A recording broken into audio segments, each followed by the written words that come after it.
சகோதரர் ஆர் ஸ்டான்லியின் நாளொரு மேனியிலிருந்து இன்றைய தியானம்.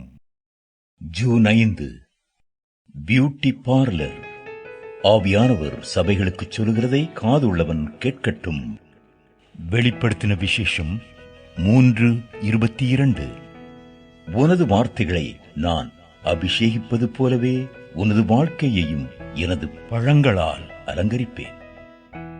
நான் உன்னில் தீவிரமாய் செயல்பட நீ இடம் கொடுத்தால் நான் உனது குணத்தையே மாற்றிவிடுவேன்.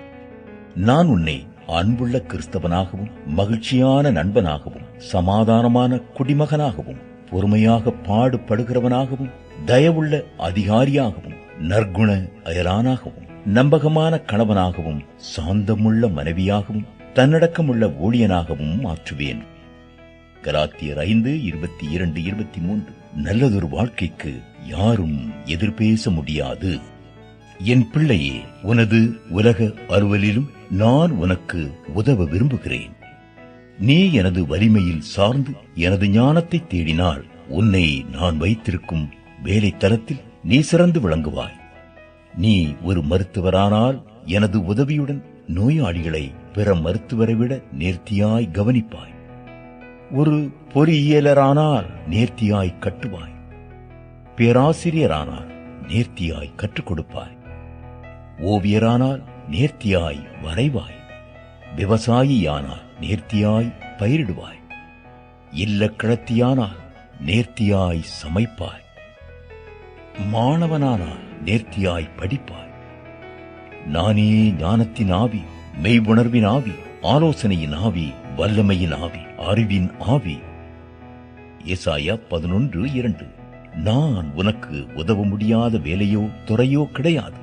ஆனால் நான் ஏற்கனவே சொன்னதை மறுபடியும் உனக்கு சொல்லுகிறேன். நீ எனது உதவியை கேட்க வேண்டும், வாங்கிக் கொள்ள வேண்டும், அதற்காய் நன்றி சொல்லவும் வேண்டும். நீ வேலைக்கு போகும் முன்னால் தினமும் காலையில் எனக்கு முன் அமர்ந்திருக்கும் போது நான் உன்னை புதிதாய் எனது அருளால் நிரப்புவேன்.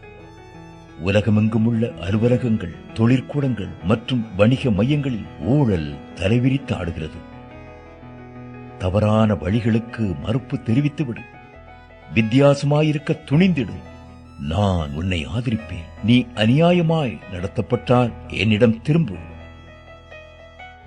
பொறுமை என்னும் பொற்பழத்தை நான் உனக்கு தருவேன். வேலை உயர்வு தருவதும் நானே. நீ நல்ல சுகத்துடன் இருக்கவே நான் விரும்புகிறேன். உனது உடல் ஒரு நாள் சாகத்தான் போகிறது, ஆனாலும் அதற்கு தெம்பூட்டிக் கொண்டிருப்பது நானே. ரோமர் 8:11. உனது உடலே எனது ஆலயம், அது செவனே இருப்பதையே நான் ஆசிக்கிறேன். அதற்குள் எனது ஆரோக்கியம் நதி போல் ஓடிச் செல்ல வாஞ்சிக்கிறேன். சிலுவையின் ஆசிகளை உனதாக்கிக்கொள். அவைகளை நான் உனக்கு பலிக்கச் செய்வேன். என் செல்லப்பிள்ளையே, நீ இயேசுவை மணக்க நிச்சயிக்கப்பட்டிருக்கிறாய். விண்ணகத்தில் உள்ள அவரது பாசக்கரங்களில் உன்னை கொண்டு போய் பத்திரமாய் சேர்க்கும் வரை நான் உன்னோடையே இருப்பேன். ஆவியாகிய நானும் மணப்பெண்ணாகிய நீயும் சேர்ந்து ஆமேன் சொல்லுவோம்.